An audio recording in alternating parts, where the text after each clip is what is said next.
think I'm live. It says I'm live. Right. I It's been a while. Hello. Hi. I've forgotten how to make videos, so feeling very awkward. But you know what? When it's time to come back, it's time to come back. I hope you're doing well. Hi, hello. If it's your first time here, my name's Chiga. I'm a former Jehovah's Witness from Nigeria, currently living in the UK. And I'm doing this thing here, sharing some of my experiences from being within the group and sort of life afterwards. And I was looking, my last video was in March, and what had happened was um, I it's there's been a lot. There's been a lot going on. But I think the main factor for why we've been away for a while is that my internet service provider, I was in a contract that ended. Finding a new one, that was difficult, and finding one that could give me the sort of service that I needed. And so for a while, I had to go with something temporary that was just enough to work, but not quite enough to make live streams. And so that just really caught the flow there. Something else that's been going on, I've been trying to buy a house, and that's been a lot. It's not fully done yet, but that's been a lot. But we've got the internet sorted now. We are getting close to getting the house bit done. And actually, so if you are a subscriber or you've been here before, you know that I have a child, and he's just finished his school term actually yesterday. And so he'll now be out of school for the next 6 weeks. I've taken some time off work as well for the next couple of weeks. And so basically, I feel like, okay, I'm going to get a breather. And so I wanted to come back here. I toyed with the idea of, do I just have a video that is simply sort of, hey, I'm back, welcome, before doing something else. But you know what? I thought, let's not do that. Let's just say I'm back and get straight into it. So we are going to get into a reaction video today, because since I've been out, this group has not stopped. They have carried on. And so they've been putting out content. Something that was on my feed the last couple of weeks, something about Stephen Lett calling babies enemies of God for some crazy reason. So that's been dancing around in my news feed. And I think I've seen some things on my timeline as well today that suggested that it's convention time. So there's no stopping. And I think the last video I made, they were just getting ready to have people come back into the Kingdom Hall, which was a scary thought. Scary thought indeed. But I am going to carry on from the last time. So if I just pull this up, I have been going through... So a series of videos that they've been putting out, especially since COVID, is the governing body updates.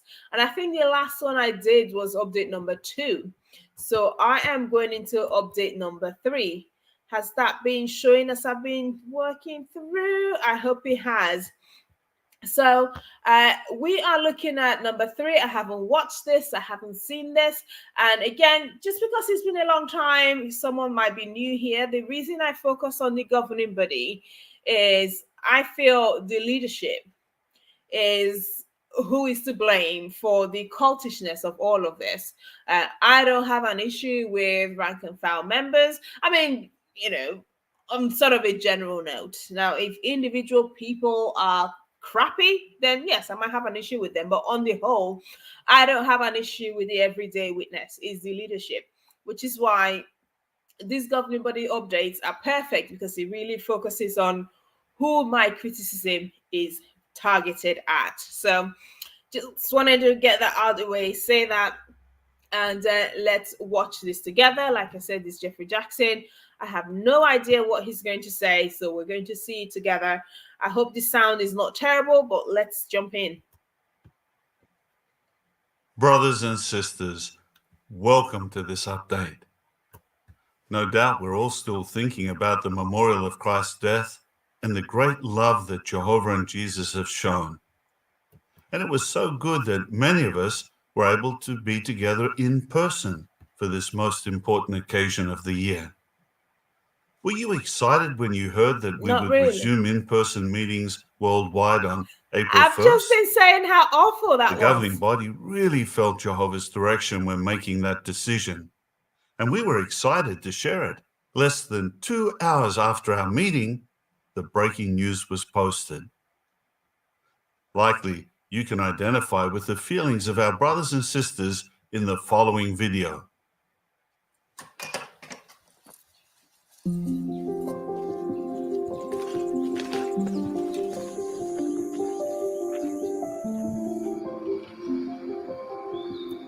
I'm just going to pause that there so I don't just go on and on.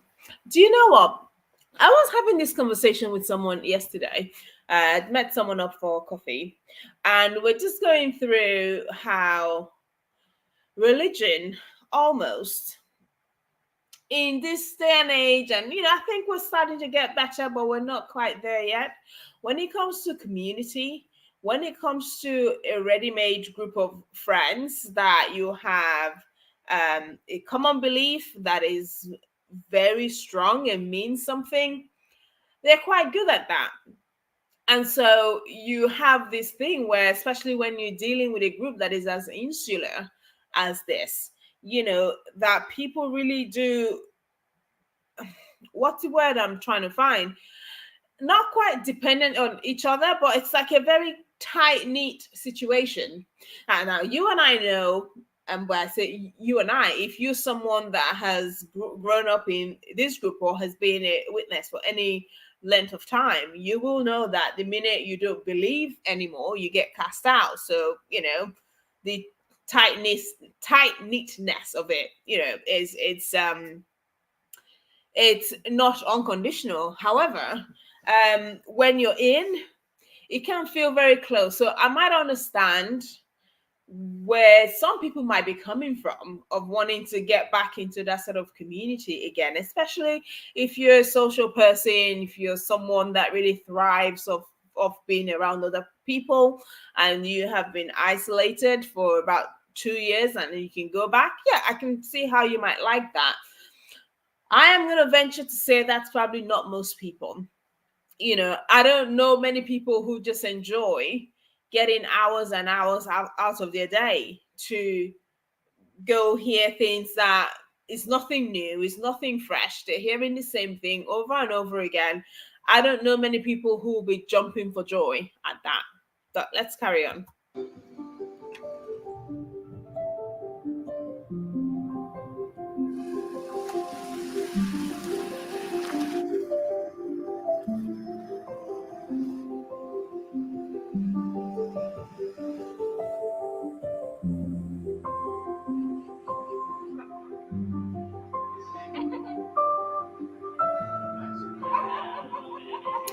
Do you know what? Let me pause that there. Something else that happened. I'm just saying this in case the sound is awful. Something else that happened between March and now is my laptop got corrupted. I don't know what happened to it. And basically, I had to have the thing wiped and rebooted. And ever since that happened, the sound has not been the same. So we'll see how this sounds when I finish.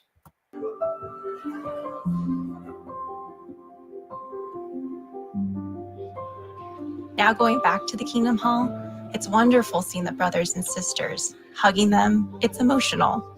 Clearly, Jehovah knows what we need.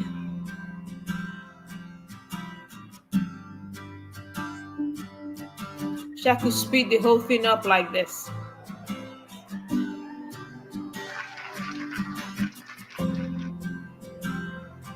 What is that? Oh, right, okay. I feel like I should be talking through it. So they're masked up in the hall. A bit of. I feel very excited. I'm happy to be here, hearing everybody's comments. Well, my stomach was in knots this morning, but right now I'm really excited and happy that we're all here. For Jehovah's people to get back to worship together at meetings, talk about a spiritual paradise. Oh, that's an. You remember that spiritual paradise.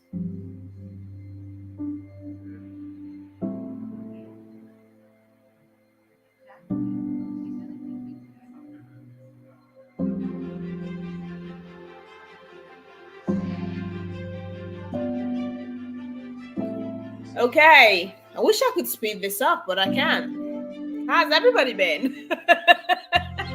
How have you all been while they're doing this? Let me know. How have you been? Have you been well these last few months? Especially for my regulars. I hope you have all been well, your family is well. And we're not out the woods yet in general in terms of things. So I hope you are continuing to stay safe.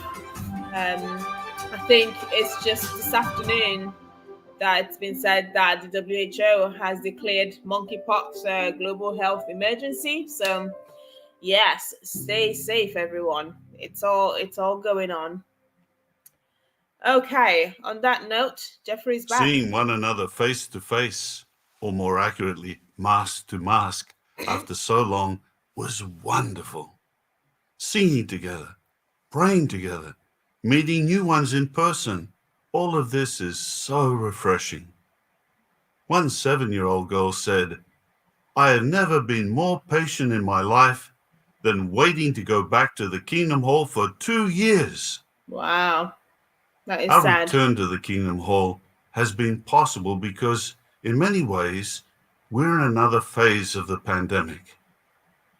Now that there is a high rate of vaccination and new treatments are becoming available, many governments have relaxed restrictions. In various parts of the world, And I remain of the opinion that this is control thing, because when people are at home, when they're spread out, they're not being watched as much in person in close proximity, you can start to lose some control.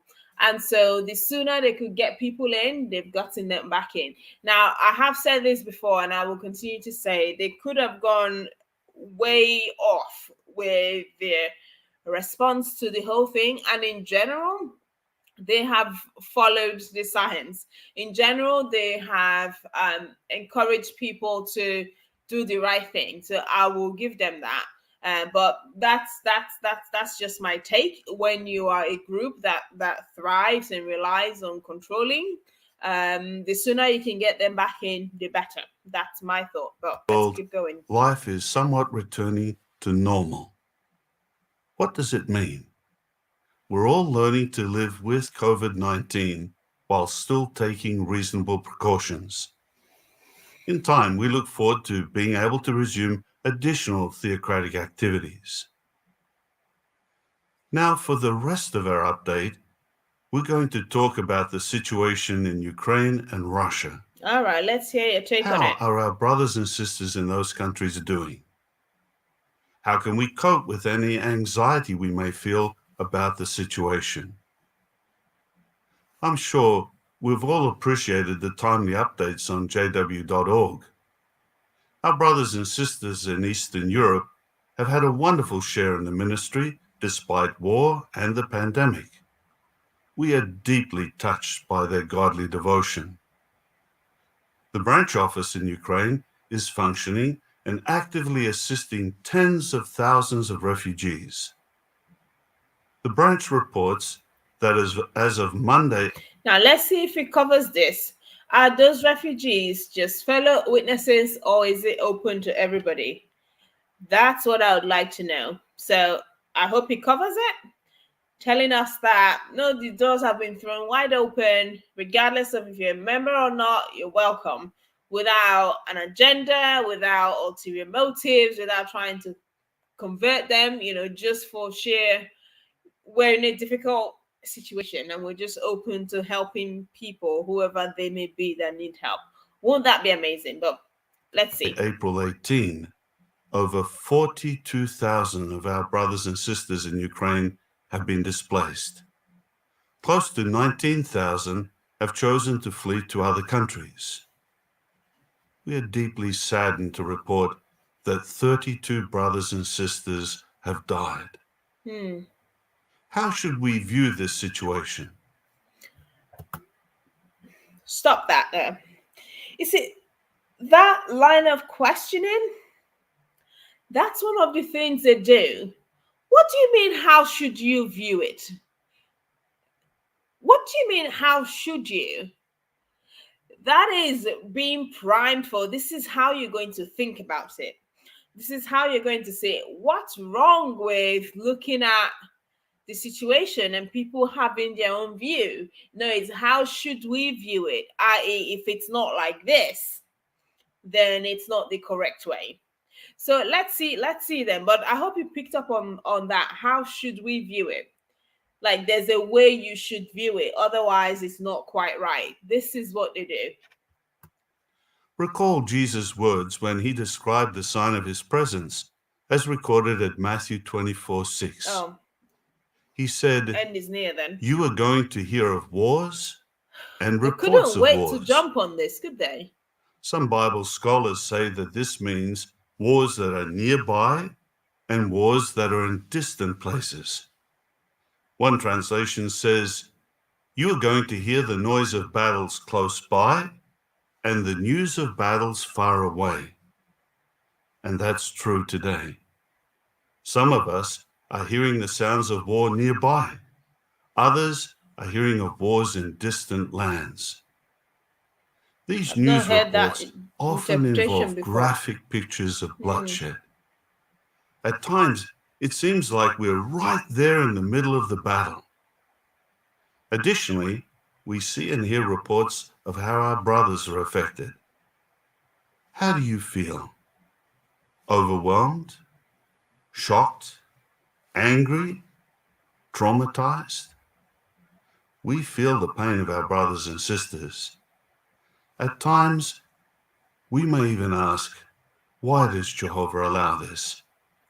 That's a It's good only question. natural to feel that way. But we need to be careful.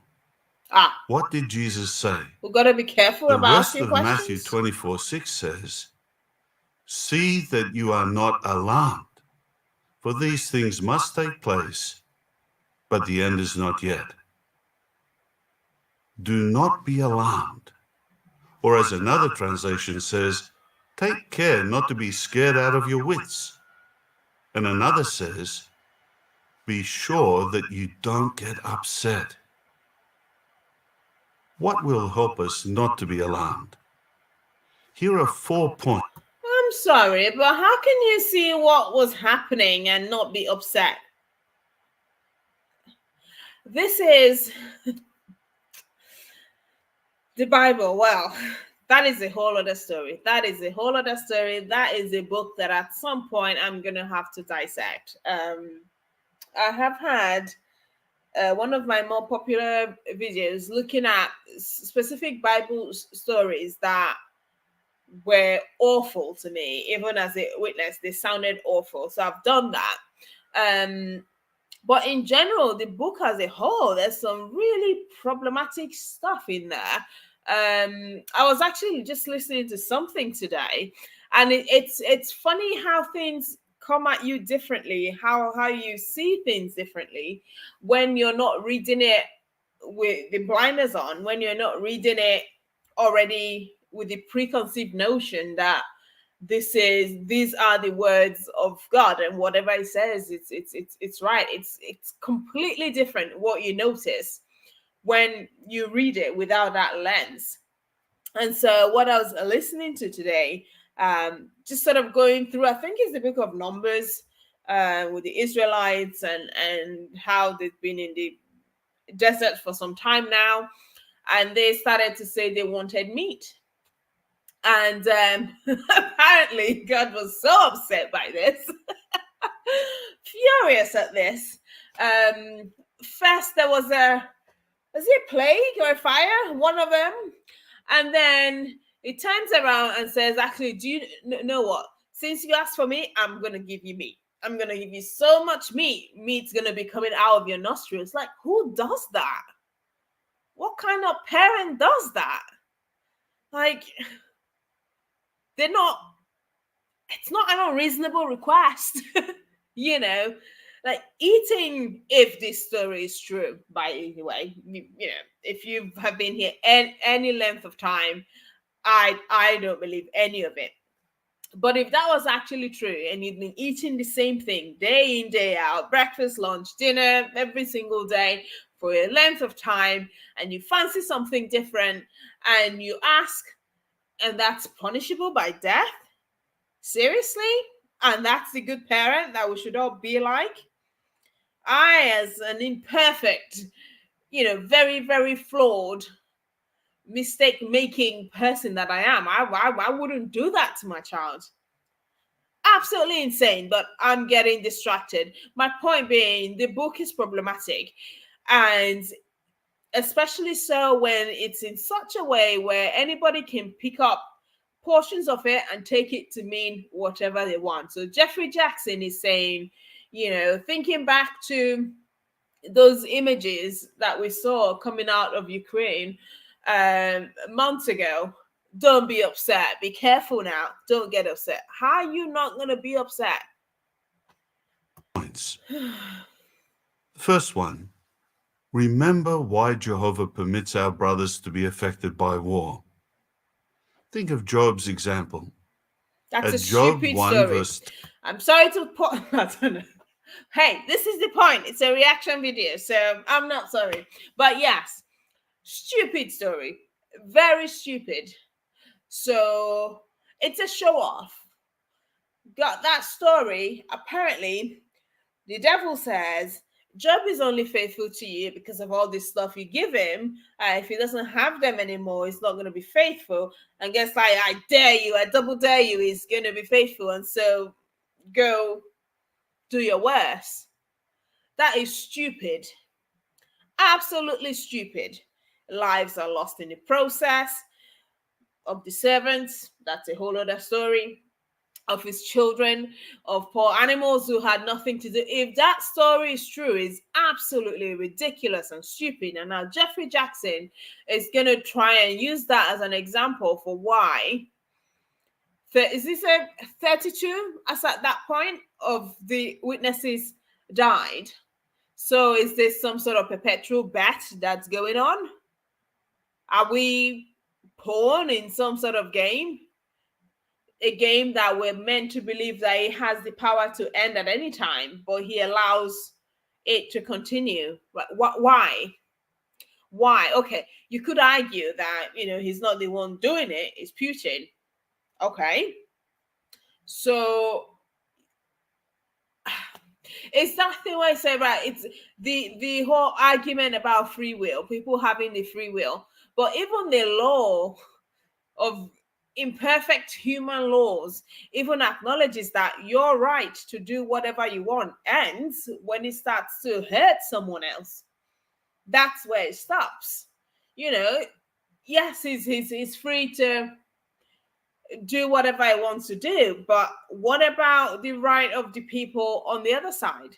What about the right to life of the children, the women, and all of that caught up in all of this? What about their right? What sort of standard of morality are we working with here? So no, Geoffrey, that's not going to fly. I'm not sure how you want to spin this, but it doesn't work. Let's hear it. 10.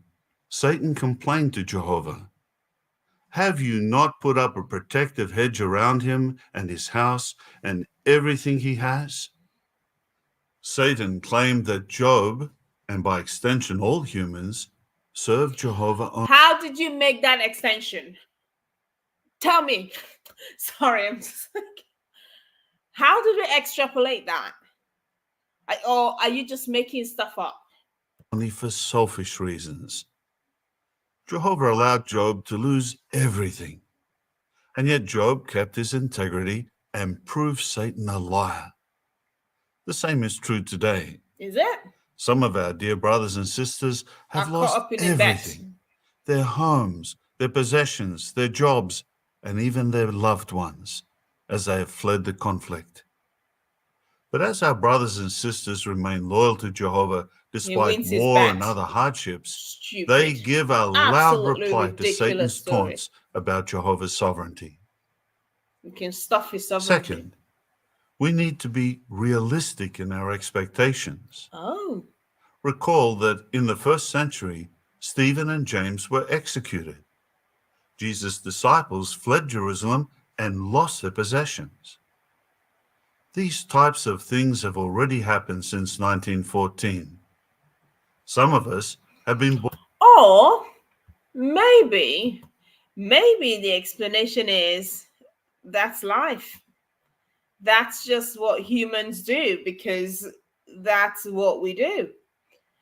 We're selfish. And when we think we can get one over on someone, there are people that will take advantage of that. Now, granted, I choose to believe, I choose to live with the fact that most people are good. And quite honestly, that's been my experience. Most people want to do well, most people want to do the right thing. But there's always going to be people who are just that little bit more power hungry, just that little bit more a desire to control and all of that. And so, given a chance and given the tools, they will do that. Maybe that's it. Maybe it's not some sort of game, because if we look at animal kingdoms as well, we've seen a documentary recently, and the chimpanzees, oh my goodness, they are a violent bunch. Like their fights get really violent, and it's part of what we've as a species decided is how we survive. Am I saying it's right, it's wrong, it's whatever? That's Let me rephrase that before I get misunderstood. Now, obviously, the acts that are hurting others, absolutely wrong. Not because a God says so, because it's violating their own rights. But there's no need to make up a whole elaborate extrapolation of this is all part of some kind of bet, and who plays with people's lives like that? Anyway, I'm losing my train of thought. I'm out of practice, so let me get on with this. Born in a generation where we have not witnessed firsthand the effects of war. And yet many of our brothers and sisters have had to live through wars and civil unrest of all sorts. And some in various places are experiencing it now. But how encouraging to consider that so many have faithfully and successfully What's endured encouraging about such that? challenging times. Of course, the fact that we see these events occurring is evidence that Jehovah will soon intervene and put an end to all these wicked things we see in the Fairy world today. tales. As one brother said, the disciples weren't asking because they wanted to know when these things would get really bad. They wanted to know, when was the solution? When was the fix going to come? Third, we remember that this is an opportunity to show our trust in Jehovah. This reminds me of an experience of a couple in Japan who had lost everything in a flood. They said, "We thought that we trusted in Jehovah before, but now we really know what it means." That is disgusting. That is disgusting. So it's a chance to show how much you trust. The whole concept, the whole idea of testing people for the fun of it, to see how much they trust you, to see how much they love you. Like, if anybody else was doing that, what would we call them? Manipulative, sick, disturbing. That's what we'd call them. But because these people have convinced themselves, I don't know if Geoffrey Jackson is convinced or he's in on the jig, but let's say he genuinely believes this, that no, this is actually what God is doing, so it's okay. How sick is that? Like, in any other context, would this be accepted, that I am making you lose your home, your family, your life, just to see how much you trust me. What on earth is that? That is sick. Means. Carry on. And as one missionary commented, it's not until your back is against the wall that you see Jehovah's hand.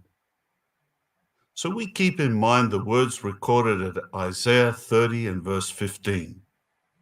Your strength will be in keeping calm and showing trust.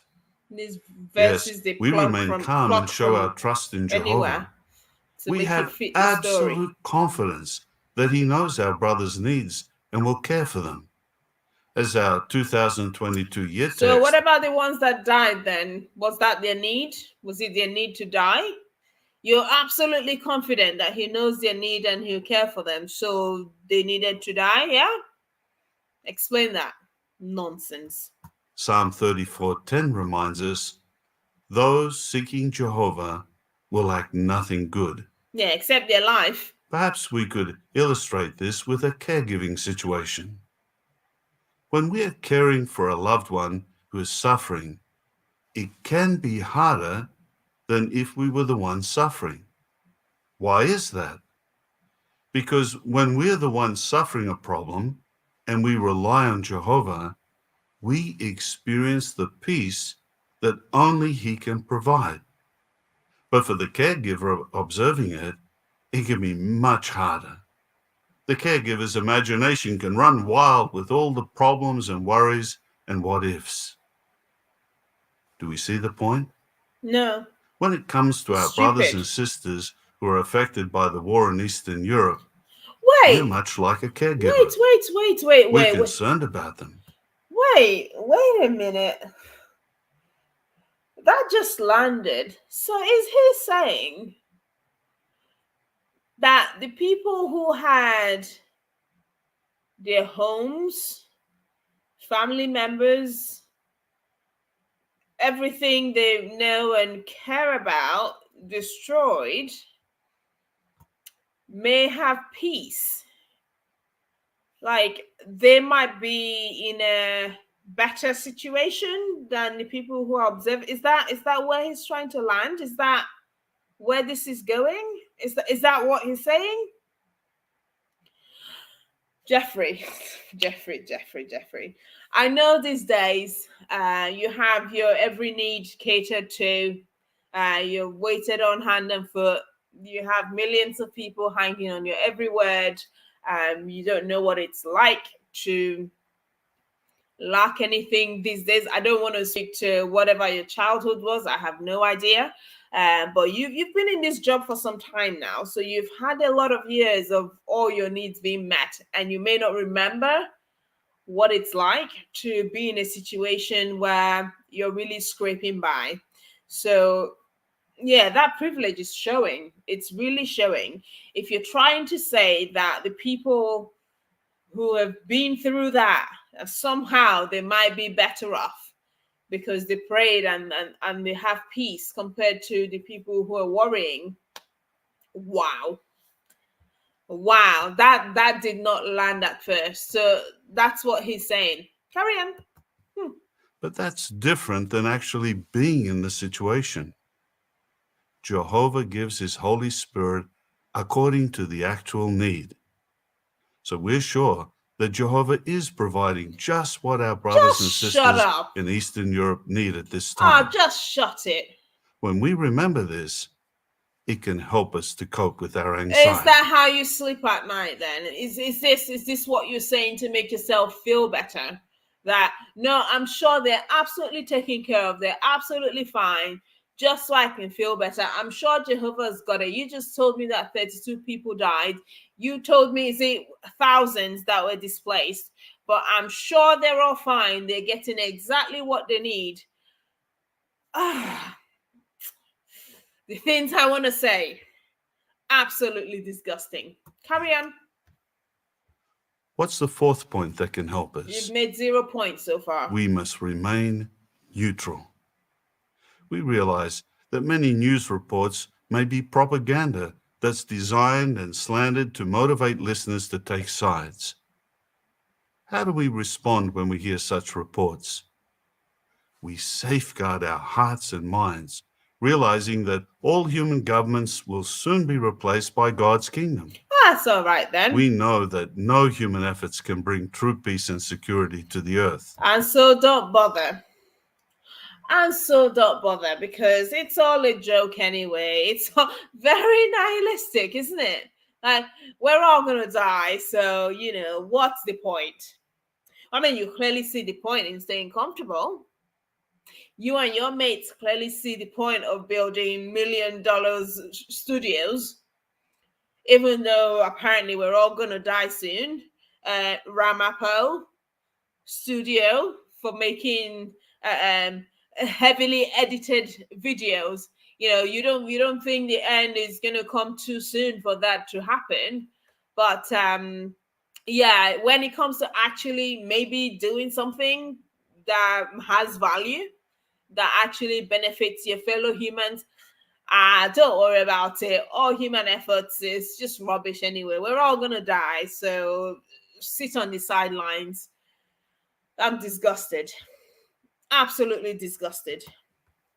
Only God's kingdom can and will do so. Therefore, our hearts and minds are devoted to that kingdom. We've discussed 4 things that can help us not to be terrified by the events in Eastern Europe. Never mind. We remember why Jehovah allows these things. Rubbish reason. We keep realistic expectations. False. We show our trust in Jehovah. Will you say that and to we sleep better at remain night? neutral. The whole thing's rubbish. What has helped some of our brothers and sisters to deal successfully with hearing of wars and reports of wars? Let's watch the following video. So far we haven't found out the Bethel that was thrown open to help people. We still haven't found out whether non-witnesses were allowed there. Are they going to cover it in this last 5 minutes? Let's see. While reading the news about the horrific effects of the bombings, I felt cut to the heart. Feelings of powerlessness and helplessness overwhelmed me. You feel overwhelmed by all the news reports on the war. You pretty much get pulled into everything that's happening. That definitely affects you and your thinking. And your neutrality can really be put to the test. My family lives in Ukraine, so from the beginning of the war, I was worried about their safety. To keep up to date with what was happening with them, I tried to call them every day. What I learned from them affected me a lot, and it didn't allow me to think calmly about the situation. I was moved by the stories of our brothers who had to flee their homes with their children in order to save their lives. I have found that reading the Bible often works well for me. I read it in the morning, during the day, and before going to bed. It removes negative images and emotions from my mind, and more importantly, it often allows me, so to speak, to hear God's voice and regain my emotional balance. I tried to reflect on how Jehovah had protected his servants in the past. I also imagined the times described in Psalm 46 verse 9, which says that Jehovah is bringing an end to wars throughout the earth. This verse reinforces my belief that soon Jehovah will destroy all weapons and there will be peace in all the earth. I try to pray about specific individuals. It helps me to be more effective in giving practical help. I've made a real effort to follow less news on the war. What has really helped is following the news releases on our website, jw.org, about brothers and sisters from different countries, not just Ukraine and Russia.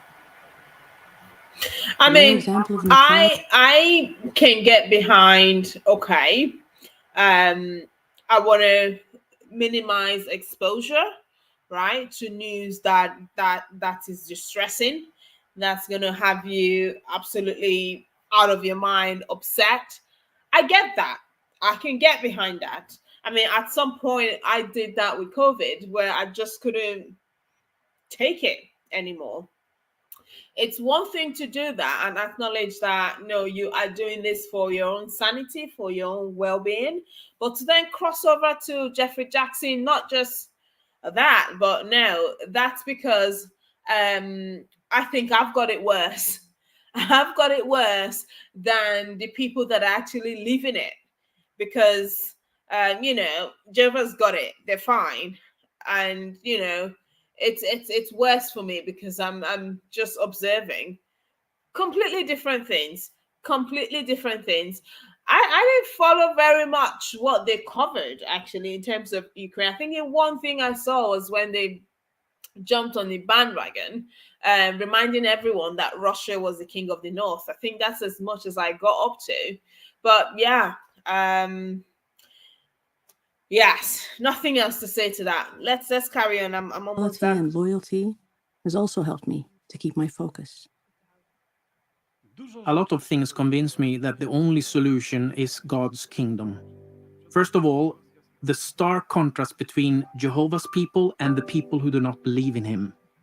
There's no prejudice, no injustice. We're motivated by love for each other, and it's beautiful to see that in every country. We don't get carried away with our own different backgrounds.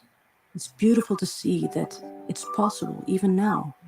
I'm sure that Jehovah, by means of his kingdom, wants and is able to undo all the harm that results from human rule. I'm convinced that only God's kingdom can provide a lasting solution to all problems. I fully believe in what Jehovah says, because it's always true. Soon when God's kingdom rules over the whole earth, then we'll really enjoy peace. Did you notice how they cope with the trauma of news reports? They focus on God's kingdom as the solution. They limit the amount of news they consume, meditate on how Jehovah has helped his servants in the past, pray frequently, and focus on the time when there will be no more war, but instead lasting peace. Make believe. No doubt these same things will help us too. Jehovah understands that we need not only physical support, but also emotional support.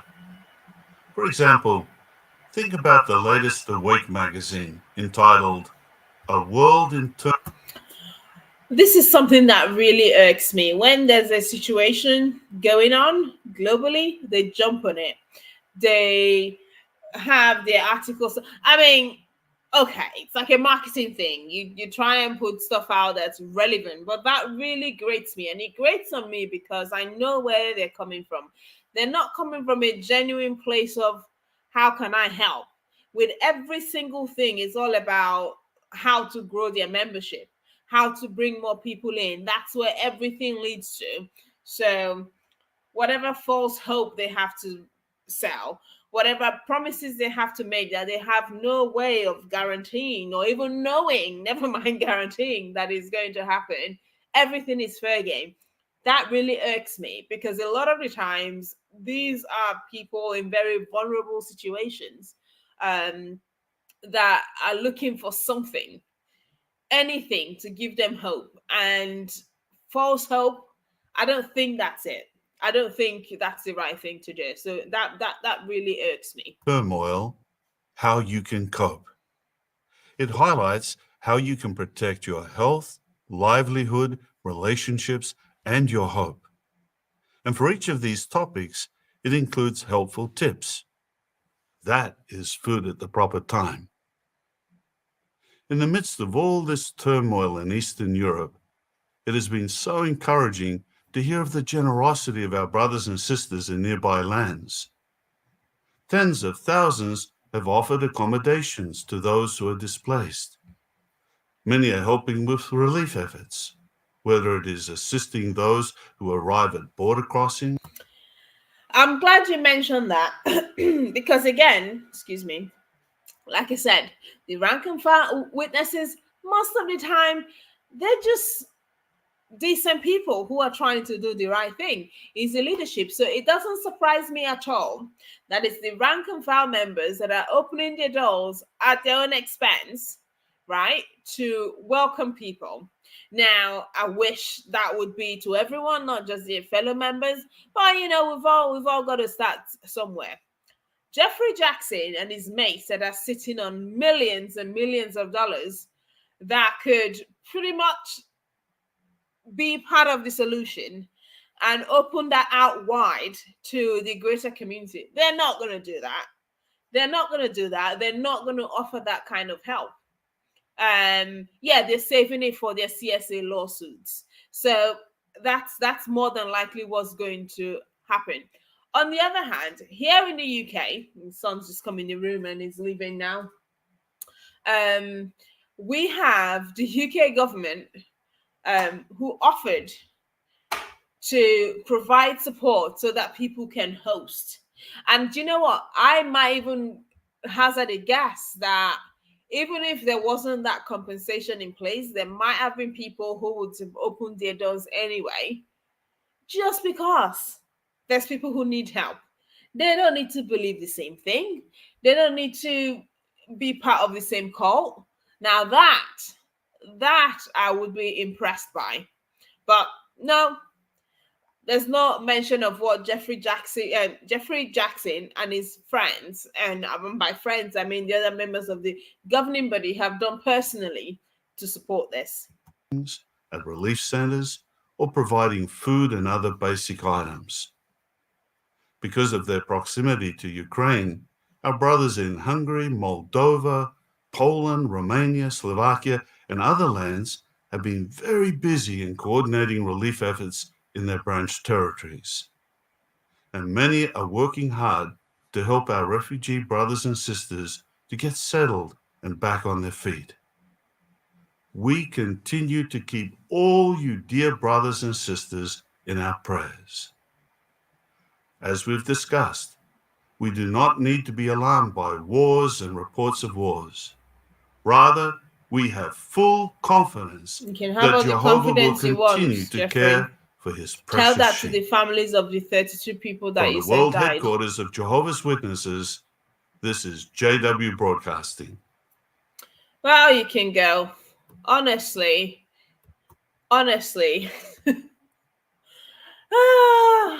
Do you know what? Usually the feeling I have when I'm watching this is angry. Today, there was a lot of being disgusted. There was a lot of, that is disgusting. I can't believe that's the angle you're taking. I can't believe that's how you're spinning that. So, yeah, interesting. That's where he went with that.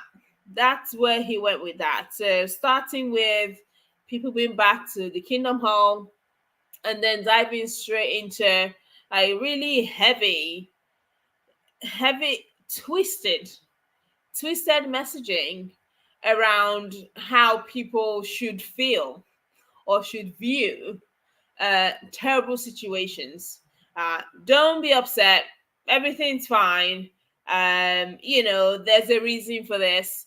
And in fact, the people going through it, they're probably fine. Jehovah's got it. Someone else is going to do the work. Someone else is going to take care of it. Not Geoffrey Jackson. Stand by the sidelines. When it comes to actually doing something useful for the greater population as a whole, they are nowhere to be found. So, yeah, same old.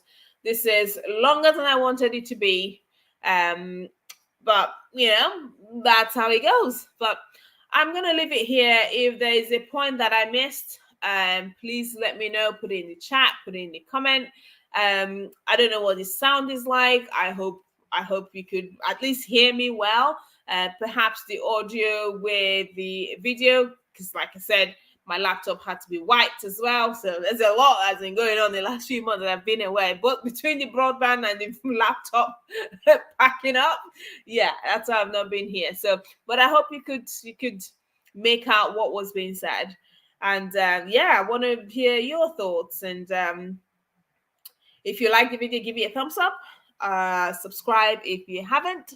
And I will speak to you on the next one, whenever that is. I'm not making any promises, but take care. Have a great rest of the weekend.